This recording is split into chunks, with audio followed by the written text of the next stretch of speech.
आमदारांच्या माध्यमातून आम्ही निधी आणून जास्तीत जास्त विकास या प्रभागाचा करायचा निश्चित प्रयत्न करू. जर तुम्हाला पक्षाने उमेदवारी नाकारली तर जी निष्ठा तुम्ही एवढे वर्ष जपली आहे तोच पायंडा कायम राहील की बंडखोरी करणार तुम्ही? जर पक्षाने उमेदवारी नाकारली तर आता ते तर मी लगेच काही तुम्हाला सांगू शकत नाही. मी बंडखोरी तर नक्कीच करणार नाही.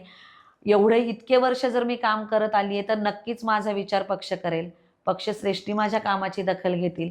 एवढा विश्वास मात्र माझा आहे त्यांच्यावर. जर पक्षाने तुम्हाला निवडणूक लढवण्याची संधी दिली म्हणजे उमेदवारी मिळवणे म्हणजे अर्धी लढाई जिंकण्यासारखं आहे, तर तुम्ही जनतेला काय आवाहन करू इच्छिता?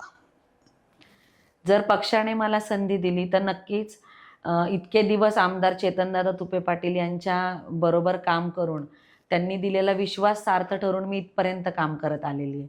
जर पक्षाने मला संधी दिली तर नक्कीच माझ्या भागातील ज्या महिला आहेत त्यांच्यासाठी बचत गटाच्या माध्यमातून असो किंवा युवकांचा जो रोजगार प्रश्न आहे त्याच्यासाठी असो, मुलांच्या शिक्षणासाठी असो, त्याच्यासाठी जे काही प्रयत्न मला करता येतील ते प्रामाणिकपणे मी करेन. पुणे महानगरपालिकेतून जास्तीत जास्त आता एका विचाराचा जर आमदार असेल आणि त्यांच्याच विचाराचे जर सेवक निवडून आले तर नक्कीच आम्हाला त्याचा फायदा होईल आणि आमदारांच्या माध्यमातून आम्ही निधी आणून जास्तीत जास्त विकास या प्रभागाचा करायचा निश्चित प्रयत्न करू.